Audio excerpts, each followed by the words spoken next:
যারা চিতই পিঠা তৈরি করতে বারবার ব্যর্থ হয়েছেন বা প্রথমবার চিতই পিঠা তৈরি করবেন তাদের জন্য আমার আজকের এই চিতই পিঠার রেসিপি। আজকে আমি ভাতের চাল বা সিদ্ধ চাল দিয়ে এই চিতই পিঠা রেসিপিটি শেয়ার করব। এই জন্য এখানে আমি বেশ কিছুটা পরিমাণ সিদ্ধ চাল নিয়ে নিলাম। এখন এটাকে ওভারনাইট ভিজিয়ে রেখে দিব। তো সারা রাত ভিজিয়ে পরে সকালে আমি একটা স্ট্যান্ডারে উঠিয়ে নিলাম। এখন চালের কালারটা কিন্তু কিছুটা চেঞ্জ হয়ে এসেছে, ভিজা যে চালের গুঁড়াটা ছিল।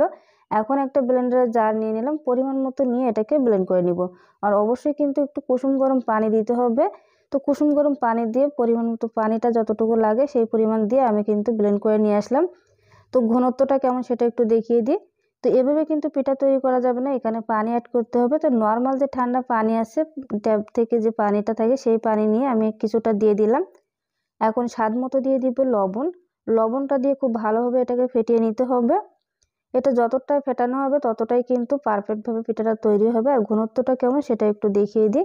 এভাবে করে ফেটিয়ে নিলে কিন্তু খুব সহজে পিঠাগুলো ফুলকো হয় এবং অনেকটাই ছিদ্রযুক্ত হয়। এখন চলে যাব পিঠা তৈরি করার জন্য।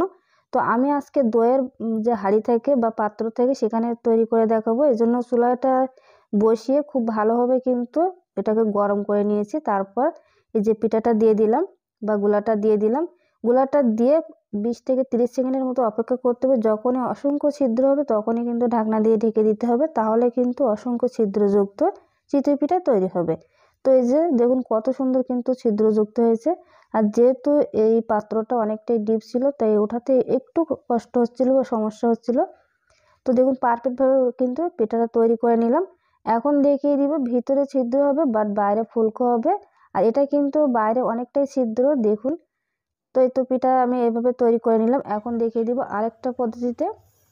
তো এখানে আমি পিঠার গোলাটা দিয়ে সরাসরি কোনো রকম অপেক্ষা করব না। আমি ঢাকনাটা দিয়ে তারপর অপেক্ষা করব। সরাসরি যদি ঢাকনাটা দিয়ে দেন সেক্ষেত্রে কিন্তু পিঠাটা অনেকটাই ফুলকো হবে, ভিতরেই কিন্তু ছিদ্রযুক্ত হবে। এই পিঠাটা কিন্তু বাইরে ছিদ্র হবে না। তো দেখুন উপরটাই কিন্তু এরকম ফুলকো হয়েছে আর ভিতরটা ছিদ্র থাকবে, সেটা আমি একটু পরে দেখিয়ে দিব। তো এই দুই পদ্ধতিতে আপনারা কিন্তু পিঠা তৈরি করে নিতে পারেন। ভিতরে যদি ছিদ্রযুক্ত করতে চান তাহলে কিন্তু সাথে সাথে ঢাকনা দিয়ে ঢেকে দিতে হবে। আর বাইরে ছিদ্রযুক্ত করতে চাইলে একটু অপেক্ষা করতে হবে সময় নিয়ে। তারপর উপরটা ছিদ্র হওয়ার পরে তারপর ঢাকনা দিয়ে ঢেকে দিতে হবে। তো এই যে পিঠাগুলো সব তৈরি করে নিলাম। আপনারা চাইলে কিন্তু এই সেম পদ্ধতিতে পিঠা তৈরি করে নিতে পারে, একদমই কিন্তু পারফেক্ট হবে। আমি কিন্তু জীবনে প্রথম এই পিঠাটা তৈরি করেছি আর একদমই কিন্তু পারফেক্টভাবে হয়েছে। এই জন্য কিন্তু আপনাদের মাঝে শেয়ার করলাম। আর কতটা সফট হয়েছে আপনাদের একটু দেখিয়ে দিই।